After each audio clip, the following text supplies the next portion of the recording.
تو اس وقت بھی اللہ سبحانہ تعالیٰ اپنا تعارف الملک کے طور پہ کرواتے ہیں کہ بندو یاد رکھو میں ہوں تمہارا حقیقی بادشاہ. اور جو حقیقی بادشاہ ہے وہ بادشاہ مطلق ہے، ایبسولوٹ اتھارٹی ہے اس کے پاس. وہ جو جب جیسے چاہے کرے. تبارک الذی بیدہ الملک وہو علی کل شیء قدیر. بہت برکت والا ہے وہ جس کے ہاتھ میں ہر چیز کا کنٹرول ہے، بادشاہت ہے، اور وہ ہر چیز پر پورا اختیار رکھتا ہے، پوری قدرت رکھتا ہے. سورۃ الفرقان میں اللہ تعالیٰ فرماتے ہیں الذی لہ ملک السماوات والارض ولم یتخذ ولدا ولم یکن لہ شریک فی الملک ولم یکن لہ شریک فی الملک، کہ اللہ سبحانہ وتعالیٰ وہ ہے کہ جس کے ہاتھ میں آسمانوں اور زمین کی بادشاہت ہے. یعنی وہ صرف زمین کا نہیں بلکہ آسمانوں کا بھی بادشاہ ہے، اور آسمانوں میں جو مخلوق رہتی ہے اور جو کچھ بھی اس نے بنایا ہے ان سب کا بادشاہ حقیقی ہے. وَلَمْ يَتَّخِذْ وَلَدًا، اور وہ ایسا بادشاہ ہے جس کا کوئی بیٹا نہیں ہے، کوئی اس کے اقتدار میں کہیں سے بھی شریک نہیں. وَلَمْ يَتَّخِذْ وَلَدًا وَلَمْ يَكُنْ لَهُ شَرِيكٌ فِي الْمُلْكِ، اور اس کی بادشاہت میں کوئی بھی شریک نہیں، یعنی مکمل اختیار رکھنے والا.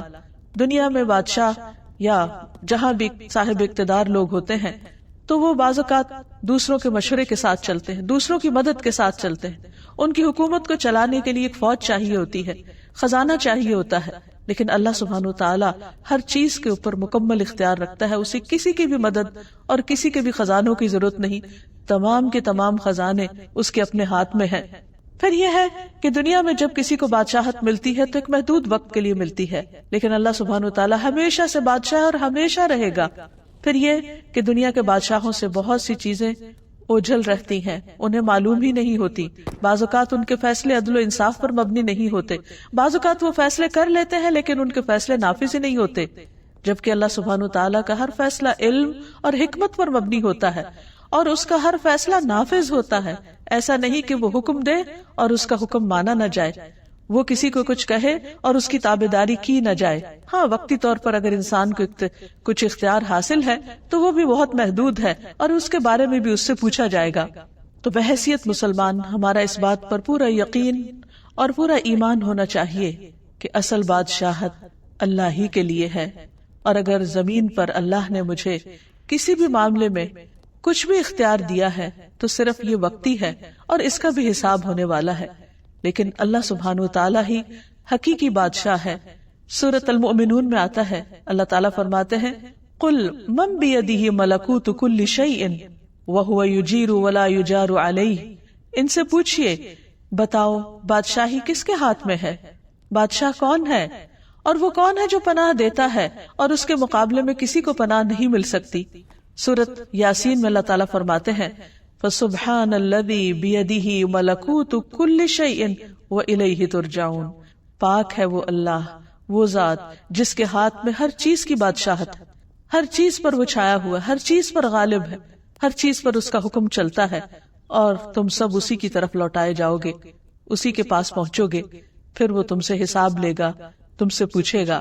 اور جہاں تک اختیارات کا تعلق ہے تو دنیا میں جتنے بھی بادشاہ ہیں ان کے پاس جو بھی خزانے ہیں وہ محدود ہیں اور وہ ختم ہو جاتے ہیں، اور ان کو بھرنے کے لیے انہیں مختلف وسائل اختیار کرنے پڑتے ہیں، جبکہ اللہ سبحانہ وتعالیٰ اس کو خرچ کرنے کے لیے کسی سے کچھ لینے کی ضرورت نہیں ہوتی. ایک روایت میں آتا ہے رسول اللہ صلی اللہ علیہ وسلم نے فرمایا اللہ کا ہاتھ بھرا ہوا ہے، اسے رات دن کی بخشش کم نہیں کرتی، وہ دن کو بھی دیتا ہے، وہ رات کو بھی دیتا ہے، اور یہ دینا اس کے خزانوں میں کمی نہیں کرتا.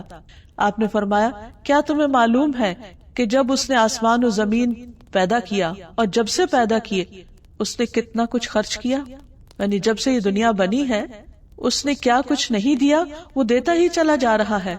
عام طور پر دنیا میں وقتی طور پر جب کسی کو اقتدار ملتا ہے یا بادشاہت ملتی ہے تو اس کے پاس جو بھی خزانہ ہوتا ہے یا خرچ کرنے کو ہوتا ہے وہ محدود ہوتا ہے، اور بعض اوقات خرچ کرنے کے بعد وہ ختم بھی ہو جاتا ہے، اور اس خزانے کو بھرنے کے لیے مختلف طرح کے ہیلے کرنے پڑتے ہیں. لیکن اللہ سبحانہ وتعالیٰ کسی کا بھی محتاج نہیں، وہ دن رات خرچ کرتا ہے لیکن اس کے خزانوں میں کسی قسم کی کوئی کمی واقع نہیں ہوتی. رسول اللہ صلی اللہ علیہ وسلم نے فرمایا اللہ تعالیٰ کا ہاتھ بھرا ہوا ہے اور وہ اس میں سے دن رات خرچ کرتا ہے، لیکن تمہیں معلوم ہے کیا کہ جب سے اس نے آسمان و زمین پیدا کیے ہیں اس نے کتنا خرچ کیا ہے؟ اس نے بھی اس میں یعنی اس وقت سے خرچ کرنے نے اس میں کوئی کمی نہیں کی، یعنی اس کا ہاتھ پھر بھی بھرا ہوا ہے، وہ جتنا بھی دیتا چلا جائے اس کے خزانے کم نہیں ہوتے، وہ کسی کا محتاج نہیں، اسے کسی سے قرض نہیں لینا ہوتا، اسے کسی سے لے کر نہیں دینا، وہ پوری طرح مالک بھی ہے اور پھر بادشاہ بھی ہے۔ پھر فرمایا کہ اس کا عرش پانی پر ہے اور اس کے دوسرے ہاتھ میں ترازو ہے جسے وہ جھکاتا اور بلند کرتا رہتا ہے، یعنی جیسے جس چیز میں چاہے تصرف کرے، اسے کوئی روکنے والا نہیں ہے۔ اس کے برعکس بندوں کی بادشاہت بہت محدود ہے، وقت کے اعتبار سے بھی اور ان کے پاس جو اختیارات ہیں اس کے اعتبار سے بھی۔ لیکن کتنی حیرت کی بات ہے کہ ہم اگر دنیا میں کسی کے پاس کچھ بھی اختیار ہو تو اس سے فوراً مروب ہو جاتے ہیں، اس سے ڈرنے لگتے ہیں، اس کی مرضی کی بات کرنے لگتے ہیں۔ لیکن اس کے برعکس اللہ سبحانہ وتعالی جو پوری کائنات کا بادشاہ ہے اور ہر چیز کا اختیار اس کے پاس ہے، ہم اس سے ڈرتے نہیں، اس کے آگے جھکتے نہیں۔ یہ کس قدر ناسمجھی کی بات ہے، اور بات وہی ہے جو اللہ سبحانہ وتعالی نے خود فرمائی، وَمَا قَدَرُ اللَّهَ حَقَّ قَدْرِهِ، انہوں نے اللہ کی قدر ہی نہیں کی جیسا کہ حق ہے اس کی قدر کرنے کا۔ وَالْأَرْضُ جَمِيعًا قَبْضَتُهُ يَوْمَ الْقِيَامَةِ، اور زمین ساری کی ساری اس کے قبضے میں ہوگی قیامت کے دن۔ وَالسَّمَاوَاتُ مَطْوِيَّاتٌ بِيَمِينِهِ، اور آسمان اس کے دائیں ہاتھ میں لپٹے ہوئے ہوں گے، یعنی ہر چیز اس کے قبضہ قدرت میں ہے، اختیار میں ہے۔ اس کے باوجود ہم پوری طرح اس کے آگے نہیں جھکتے، پوری طرح اس کے طریقوں پر نہیں چلتے، اس کو راضی کرنے کی فکر نہیں کرتے، اور اس کے برعکس جن کے پاس محدود اختیارات ہیں، چونکہ وہ ظاہر سامنے نظر آتے ہیں اس لیے انہی سے مروب ہو جاتے ہیں، اور اللہ جو الملک الحق ہے، حقیقی بادشاہ ہے، اس کو بھول جاتے ہیں۔ پھر آپ دیکھیے کہ اللہ سبحانہ وتعالی جیسی قدرت بھی کسی کے پاس نہیں۔ عبداللہ بن مسعود کہتے ہیں کہ علماء یہود میں سے ایک شخص رسول اللہ صلی اللہ علیہ وسلم کے پاس آیا اور کہا، اے محمد، ہم تورات میں پاتے ہیں کہ اللہ تعالیٰ آسمانوں کو ایک انگلی پر اٹھا لے گا، اور زمین کو ایک اور انگلی پر اٹھا لے گا، اور درختوں کو ایک انگلی پر، اور پانی اور مٹی کو ایک انگلی پر، اور تمام مخلوقات کو ایک انگلی پر، اور پھر فرمائے گا انا الملک، میں ہوں بادشاہ، میں ہوں بادشاہ۔ نبی صلی اللہ علیہ وسلم نے جب اس عالم کی بات سنی تو آپ مسکرا دیے، اور دراصل یہ مسکراہٹ اس یہودی عالم کی تصدیق کے طور پر تھی۔ پھر آپ نے یہ آیت تلاوت فرمائی، وَمَا قَدَرُ اللَّهَ حَقَّ قَدْرِهِ وَالْأَرْضُ جَمِيعًا قَبْضَتُهُ يَوْمَ الْقِيَامَةِ وَالسَّمَاوَاتُ مَطْوِيَّاتٌ بِيَمِينِهِ سُبْحَانَهُ وَتَعَالَى عَمَّا يُشْرِكُونَ، اور ان لوگوں نے اللہ کی قدر نہیں کی جیسا کہ اس کی قدر کرنے کا حق ہے، اور ساری زمین قیامت کے دن اس کی مٹھی میں ہوگی، اس کے ہاتھ میں ہوگی، اور آسمان دائیں ہاتھ میں لپٹے ہوئے ہوں گے۔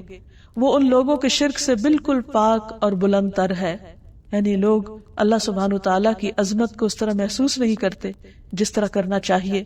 پھر یہ بھی یاد رہے کہ اللہ سبحانہ وتعالیٰ کی بادشاہت میں کبھی بھی کسی قسم کی کوئی کمی نہیں آئے گی۔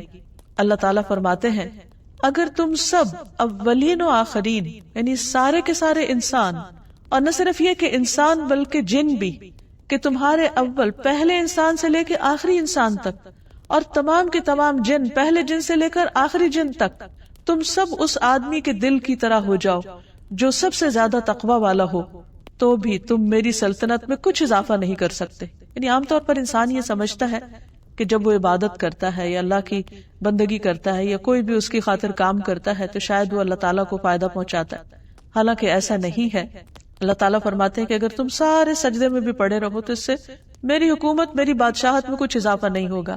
اسی طرح اے میرے بندو، اگر تم سب اولین و آخرین، جن و انس، ایک آدمی کی طرح ہو جاؤ جو سب سے زیادہ بدکار ہے، تو پھر بھی تم میری سلطنت میں کسی قسم کی کوئی کمی نہیں کر سکتے۔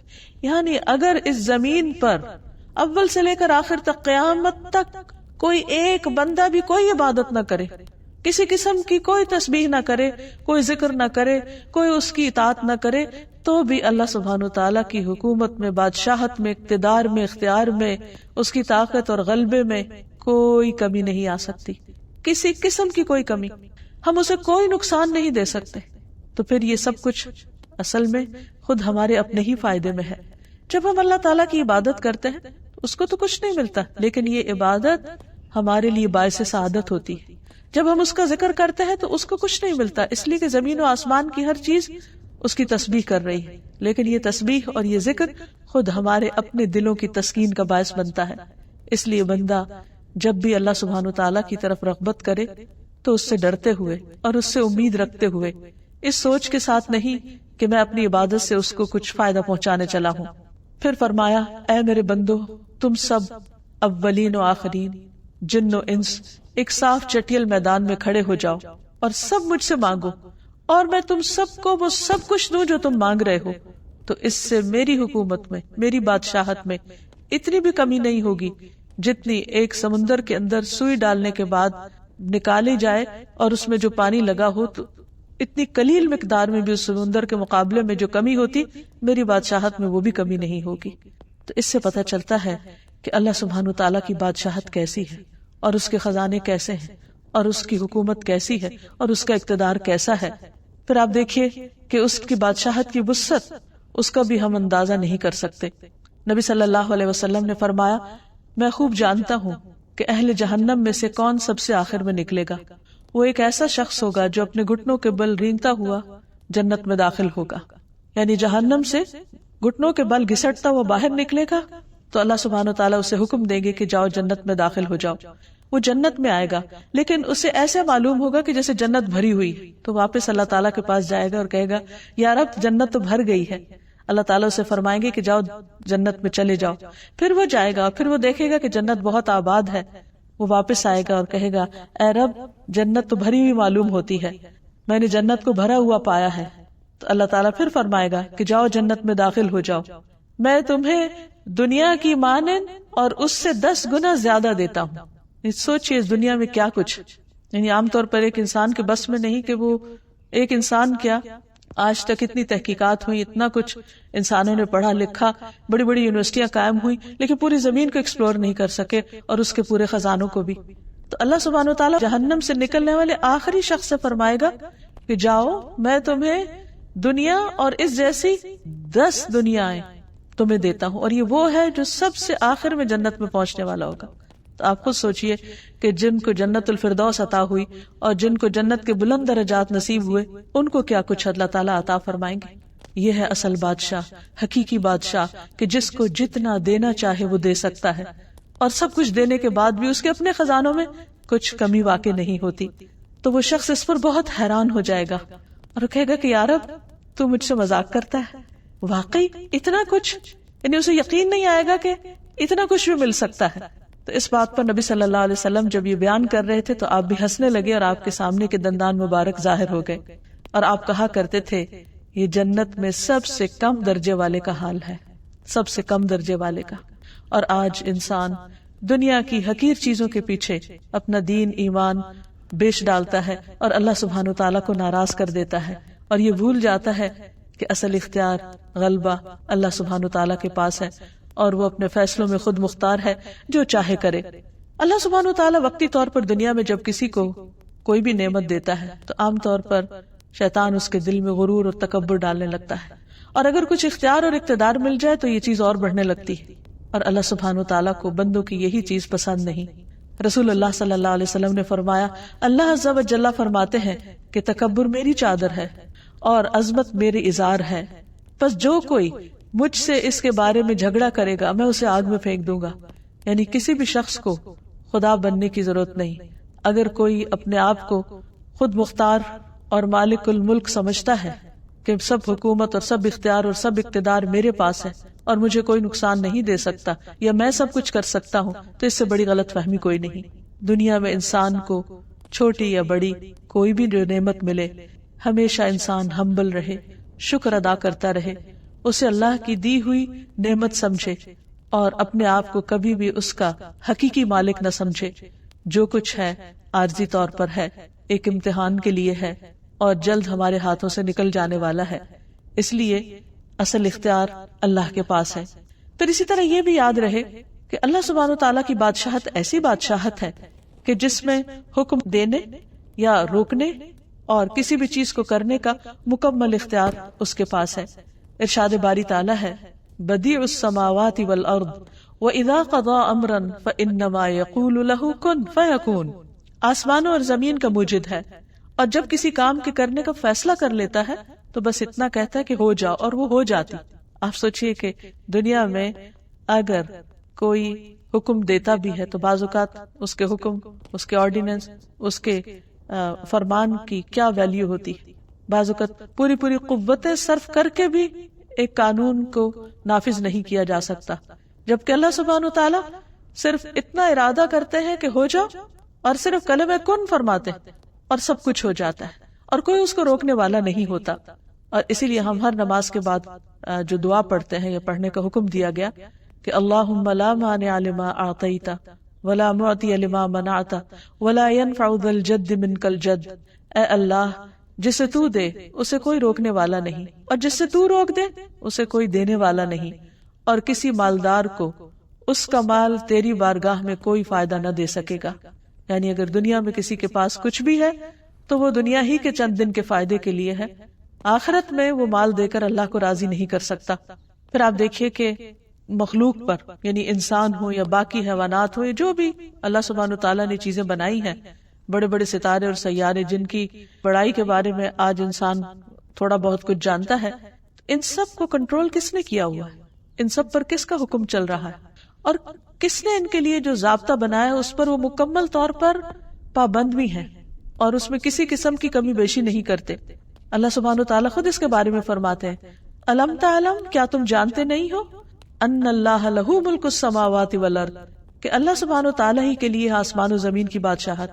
یعنی جتنا کچھ بھی تم دیکھ رہے ہو، یہ سورج، چاند، ستارے، یہ بلینز آف گیلیکسیز اور ان کے اندر ٹریلینز آف سٹارز، اور ان سب کا مسلسل چلتے رہنا، چلنا نہیں بلکہ پوری قوت کے ساتھ دوڑتے رہنا، اور اس نظام میں کسی قسم کا خلل نہ آنا، یہ دراصل کس کے کنٹرول میں ہے، کس کے اختیار میں ہے، کس نے ان سب کو ایک ڈسپلن کے اندر رکھا ہوا ہے. آج ہمارے لیے تو ٹریفک کو کنٹرول کرنا مشکل ہو جاتا ہے، لیکن آسمانوں کی ٹریفک، خواہ وہ بادل ہوں یا ستارے اور کواکب ہوں، یہ تمام چیزیں صرف اور صرف اللہ کے حکم کے مطابق ہی چل رہی ہیں. اسی نے ان کو تھاما ہوا ہے، اور ان میں سے کوئی ایک بھی اپنی راہ چھوڑ کر دوسری طرف نہیں جاتا. اگر ان میں سے کوئی ایک بھی اپنی مرضی کرنے لگے تو ہر چیز ٹکرا کر رہ جائے، یہ نظام درہم برہم ہو کر رہ جائے. تو اس سے یہ پتہ چلتا ہے کہ حقیقی بادشاہت ان سب پر دراصل اللہ ہی کی ہے. فرمایا یعذب من یشاء ویغفر لمن یشاء، جس کو چاہتا ہے عذاب دیتا ہے اور جسے چاہے بخش دیتا ہے. واللہ علی کل شیء قدیر، اور اللہ ہر چیز پر پوری قدرت رکھتا ہے. پھر اسی طرح رزق کے سارے معاملات بھی اسی کے اختیار میں ہیں. واللہ یرزق من یشاء بغیر حساب، اللہ جس کو چاہتا ہے بغیر حساب کے رزق دیتا ہے، یعنی انلمیٹڈ. پھر کسی کو حکومت دینا یا نہ دینا یہ بھی اس کے اختیار میں ہے. واللہ یؤتی ملکہ من یشاء، اللہ اپنی بادشاہت دیتا ہے، اپنی حکومت دیتا ہے جسے چاہتا ہے، اور اللہ وسعت والا، علم والا ہے. سیدھے راستے پہ چلانا بھی اسی کے اختیار میں ہے. واللہ یہدی من یشاء الی صراط مستقیم، پھر نفع اور نقصان بھی اسی کے ہاتھ میں ہے. وَإِن يَمْسَسْكَ اللَّهُ بِضُرٍّ فَلَا كَاشِفَ لَهُ إِلَّا هُوَ، اگر اللہ سبحانہ وتعالیٰ تمہیں کوئی نقصان پہنچانا چاہے تو اس کے سوا اسے کوئی ہٹا نہیں سکتا. وَإِن يُرِدْكَ بِخَيْرٍ، اور اگر تمہیں کوئی خیر پہنچانا چاہے فَلَا رَادَّ لِفَضْلِهِ، تو اس کے فضل کو بھی کوئی نہیں پھیر سکتا. يُصِيبُ بِهِ مَن يَشَاءُ، وہ جس کو چاہتا ہے وہ فضل پہنچاتا ہے، یعنی کوئی اس کو روک نہیں سکتا. یصیب بہ من یشاء من عبادہ وہو الغفور الرحیم، اور وہ غفور الرحیم بھی ہے. پھر اسی طرح نبوت کا دینا بھی اسی کے اختیار میں ہے. اس نے جس کو چاہا اپنے بندوں میں سے اپنی رسالت کے لیے چن لیا. پھر ہر طرح کا فضل دینا بھی اللہ کے اختیار میں ہے، یعنی کوئی کسی سے اللہ کی نعمت کو چھین نہیں سکتا.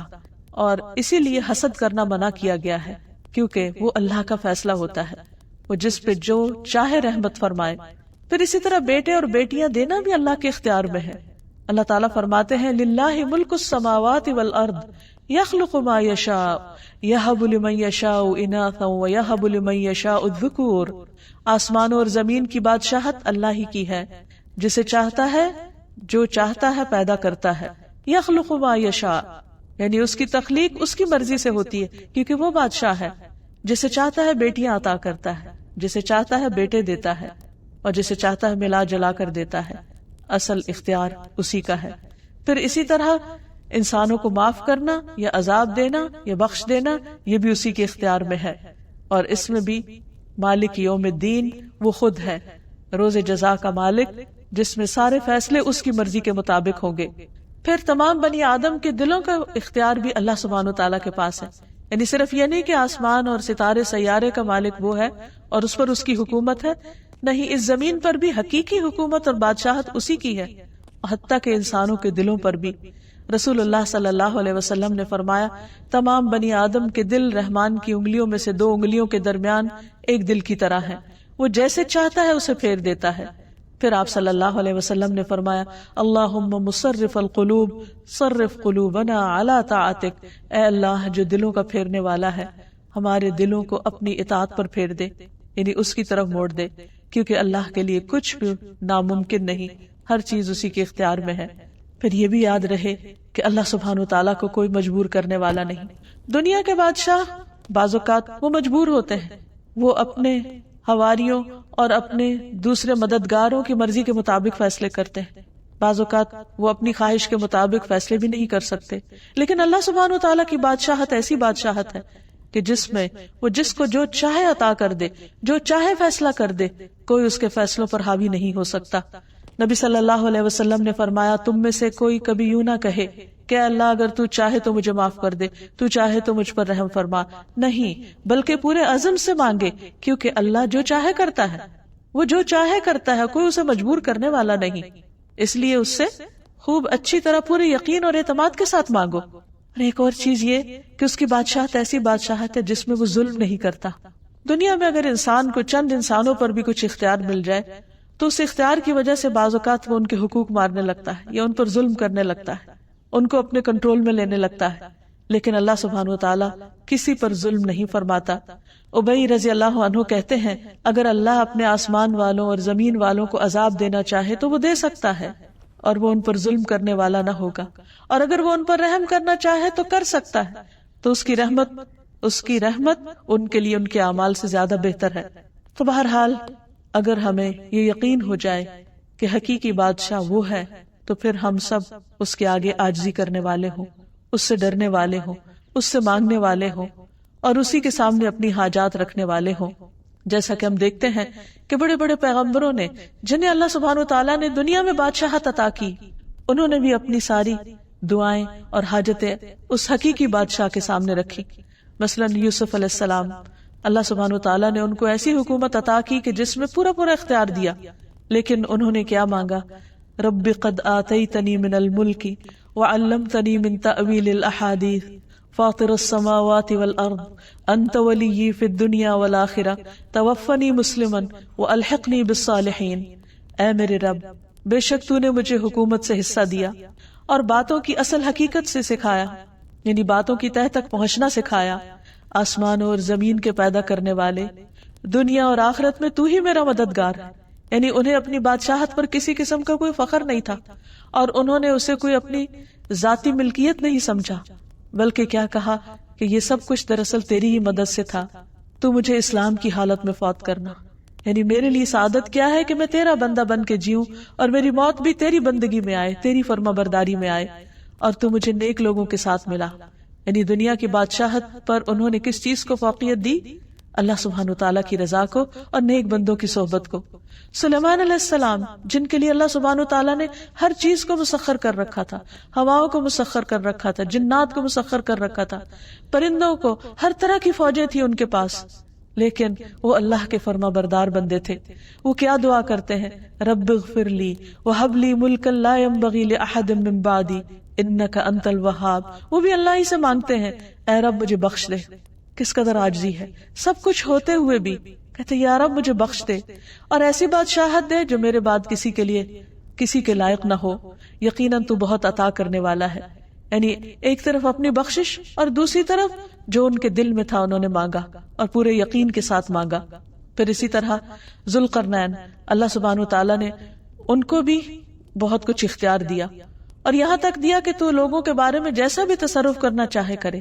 لیکن انہوں نے بھی کس طرح اللہ سبحانہ وتعالیٰ کو راضی کرنے کے لیے بندوں کے ساتھ احسان کیا اور اپنے اقتدار سے کسی طرح کا ناجائز فائدہ نہیں اٹھایا. اصل بندے اللہ کے پسندیدہ وہی ہیں کہ جو سب کچھ رکھتے ہوئے بھی حقیقی بادشاہ اللہ تعالیٰ ہی کو سمجھے. پھر اللہ سبحانہ وتعالیٰ جب اس سے اس نام کے ساتھ دعا کی جاتی ہے تو وہ اس کو پسند فرماتا ہے۔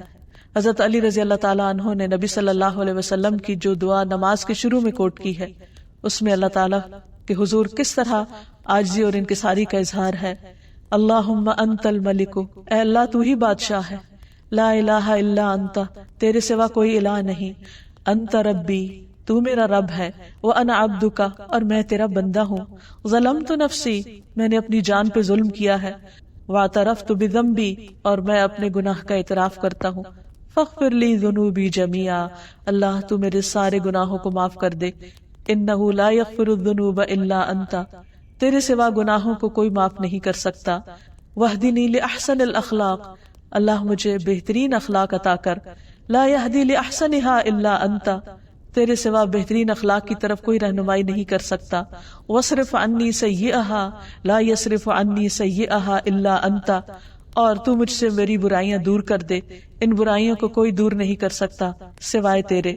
پھر اسی طرح نبی صلی اللہ علیہ وسلم قیام کی حالت میں یہ دعا پڑھا کرتے تھے، سبحان ذی الجبروت والملکوت والکبریاء والعظمہ۔ آپ صلی اللہ علیہ وسلم کا مقام کتنا بلند ہے، لیکن جب اللہ کے حضور ہاتھ باندھ کر کھڑے ہوتے تو کس طرح اپنے رب کی تعریف بیان کرتے، سبحان ذی الجبروت والملکوت والکبریاء والعظمہ، پاک ہے وہ جو طاقت والا، سلطنت والا، کبریائی والا اور عظمت والا ہے۔ جو شخص جتنی زیادہ اللہ کی معرفت رکھتا ہے اتنے ہی خوبصورت الفاظ میں اللہ سبحانہ وتعالیٰ کو یاد کرتا ہے۔ پھر اسی طرح جو اللہ سبحانہ وتعالیٰ کے پسندیدہ کلمات ہیں ان میں سے لا الہ الا اللہ وحدہ لا شریک لہ لہ الملک ولہ الحمد وہو علی کل شیء قدیر ہے۔ نبی صلی اللہ علیہ وسلم جب نماز کے بعد سلام پھیرتے تو یہ کلمہ پڑھا کرتے تھے ہر نماز کے بعد کہ اللہ کے سوا جو صرف ایک ہے، کوئی اور معبود نہیں، اس کا کوئی شریک نہیں، لہ الملک، ساری بادشاہت اسی کی ہے اور سب تعریف بھی اسی کی ہے اور وہ ہر چیز پر قادر ہے۔ پھر صبح شام کی دعاؤں میں بھی نبی صلی اللہ علیہ وسلم جو کلمات پڑھتے، امسینا و امسى الملک للہ، کہ ہم نے شام کی اور ساری ملک نے، یعنی اللہ کی جتنی بھی بادشاہت میں جو اختیار ہے ہر چیز نے اللہ ہی کے لیے شام کی، یعنی اللہ ہی کے حکم کے مطابق، والحمد للہ، اور ساری تعریف اللہ کے لیے۔ اور پھر آگے مزید دعا بھی ہے۔ پھر اسی طرح صفا و مروہ کا طواف کرتے وقت بھی جو دعا سکھائی گئی اس میں بھی اللہ سبحانہ وتعالیٰ کے ملک کا اعتراف ہے۔ تو ہمارے لیے لازم ہے کہ ہم اللہ تعالیٰ کو بادشاہ حقیقی سمجھیں اور اس کے آگے ہمبل ہو جائیں، اس کی اطاعت اور فرما برداری کریں، اس کی اس بادشاہت میں کسی کو شریک نہ سمجھیں اور شرک کو گناہ عظیم سمجھیں، اللہ کے سوا کسی اور کو اختیار والا نہ سمجھے، کیونکہ سب کے پاس جو بھی اختیار ہے وہ محدود ہے اور حقیقی معنوں میں دینے والا اللہ سبحانہ وتعالی ہے، اور اس سے شدید محبت کرنے والے ہوں کیونکہ وہ ہر چیز کا مالک ہے، دنیا کی بھی اور آخرت کی بھی۔ اور پھر اس سے ملاقات کا شوق بھی ہمارے اندر ہو۔ جب دنیا میں کسی بڑے انسان کے بارے میں ہم سنتے ہیں تو اس سے ملنے کا شوق ہوتا ہے، اس کے قریب ہونے کا شوق ہوتا ہے، لیکن کیا ہم اللہ کی بڑائی کو سمجھتے نہیں کہ اس کے قرب اور اس کی ملاقات کا کوئی شوق نہیں ہمارے دل میں؟ نہیں، اگر ہم واقعی اس کی عظمت کو پہچان جائیں تو پھر اس سے ملاقات کا شوق بھی ہمارے دل میں ہو اور اس کا قرب بھی چاہیں، اور اس کا قرب نماز کے ذریعے حاصل ہوتا ہے۔ اس نے خود ہمیں بتا دیا، وَاسْجُدْ وَاقْتَرِبْ، سجدہ کرو اور قریب ہو جاؤ، کیونکہ وہ عظیم بادشاہ ہے، اور جب اس کو خوش کر دیں گے تو وہ ہمیں خوش کر دے گا۔ جیسے موسیٰ علیہ السلام اپنی قوم سے آگے فوراً اللہ سبحانہ وتعالیٰ کی طرف بڑھے۔ اللہ تعالیٰ نے پوچھا کہ کیا چیز تجھے سب سے پہلے آگے لے آئی؟ وہ کیا چیز تھی جو انہیں اللہ سبحانہ وتعالیٰ کی طرف دوڑا رہی تھی؟ اس کی ملاقات کا شوق تھا۔ تو اللہ سبحانہ وتعالیٰ ہم سب کو اپنی ملاقات کا شوق دے اور اپنی عظمت کا احساس دے۔ وآخر دعوانا ان الحمد للہ رب العالمین۔